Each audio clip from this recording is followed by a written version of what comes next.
If you guys are unaware, remember what we talked about the other day about Mindseye, which is a game that's being made by a former executive from Rockstar North, and how they said that their game was being attacked. They were like people were being paid to give bad reviews for their game and attacking their game. Remember when all that was said? Well, apparently now, and this is massive news, by the way, this game is 1 week away from release. And apparently, the Mindseye developer executives are leaving the studio 1 week before the game releases. What the fuck? Holy shit. That is insanity. 1 week before the game releases is crazy. That is a bad look, my guy. That is a bad look. They are jumping the ship. Let's talk about it, because this shit is crazy. Again, I saw all of this within the last 3 hours. I was like, here's one major news story. All right, maybe we'll do the reaction. Here's another major news story. Okay, maybe we still will do the reaction. Nope. It was just news after news after news. So anyway, 2 executives from Build a Rocket Boy, the studio behind Mindseye, have left the company just 1 week before the game's launch. The information was shared by Riley Grebner, former chief legal officer, via his LinkedIn profile. In addition to Riley, Paul Bland, former chief financial officer, also departed from the studio. So hold on. So you got the chief legal officer and you got the chief financial officer leaving the company 1 week before the game releases. Bro, this game is cooked. Holy shit. This game is absolutely fucking cooked, bro. Absolutely cooked. That's crazy. He had been with the Build a Rocket Boy for 2 years. As expected, news of 2 executives leaving so close to a game's release has raised concerns among fans, as such departures are highly unusual at this stage of development. Bro, I've been telling you guys since the beginning with this game, something seems fucking off, bro. Something seems off about this game. I'm getting big red flags. Even before this happened, I'm getting big red flags. And now that this happened, I'm definitely getting big red flags. Something bad is happening with this company.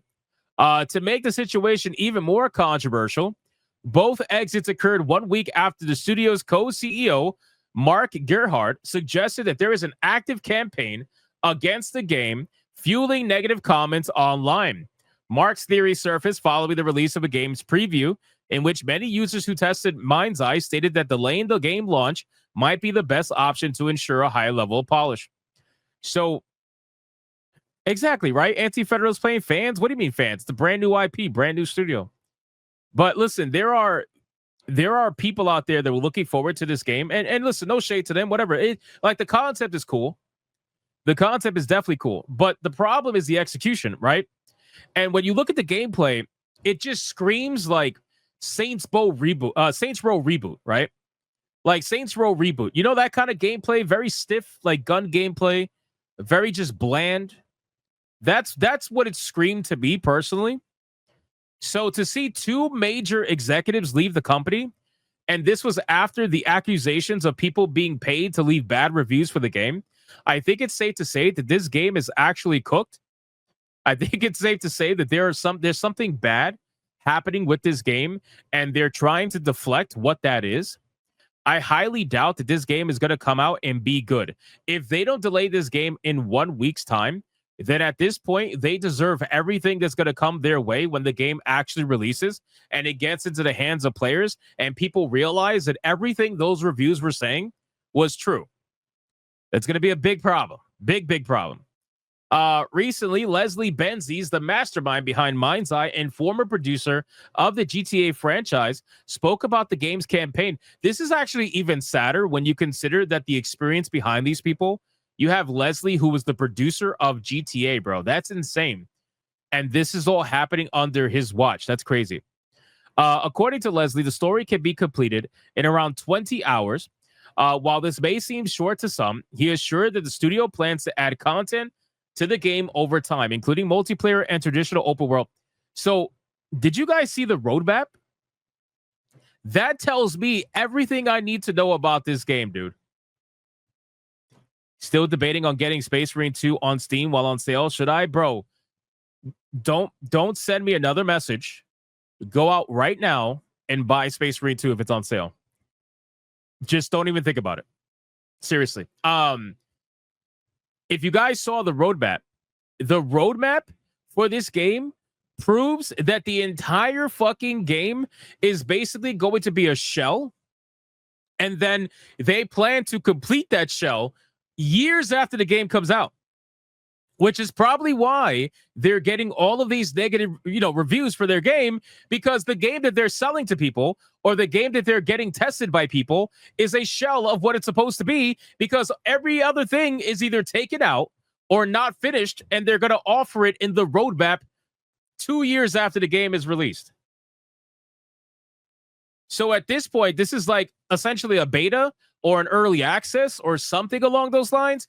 This is them trying to get as much money as they possibly can from the hype of people thinking that this is going to be anything close to GTA.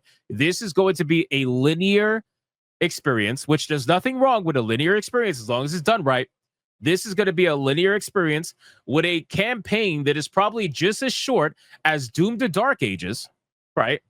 Which, by the way, Doom the Dark Ages, I completed in 15 hours, bro. 15 hours. And I did a lot of the side content. I'm almost done platinuming the game right now.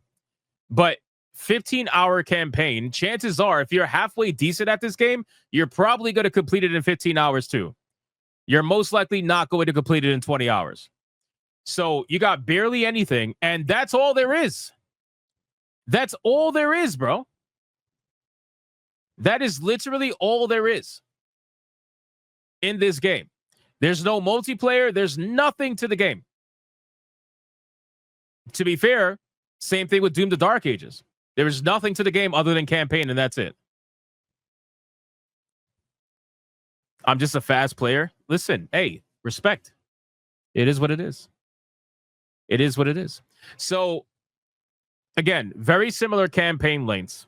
And at this point, with the executives leaving, if anybody has pre-purchased this game, are they charging $70? I don't know, actually. Let's check. Let's check right now. Hold on.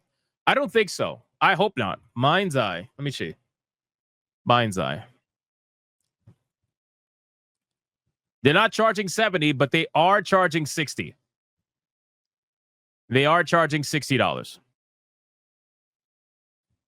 So if anybody bought this game, I would implore you to return this game, refund your money, and wait for reviews, please. Because things are not looking good right now for this game. Things are not looking good at all. There's way too many. We got red flags on the field everywhere, bro. Everywhere on the field is a red flag. Please save your money. Please save your money right now and just refund it, because this is going to be a clusterfuck. Who's pre-ordering in this climate? There's still, bro, as much as we talk about don't pre-order, I need you to understand that pre-ordering is still very popular in the gaming space. It just is. As much as we may not want to admit it, it just is. Pre-ordering is very popular. So the reason why you know that's true is because they still incentivize pre-ordering, because they know it's popular. People are going to do it. They're going to be like, oh, I want that extra content, or whatever the case may be. So we still have to keep the conversation going as much as possible. So at this point, again, if you pre-order this game, please refund it. I'm gonna implore you to please refund it and wait for reviews, please. You obviously don't have to listen to me, but I'm just saying it's in my opinion that you should refund this game. All right, let's get to the next topic, man.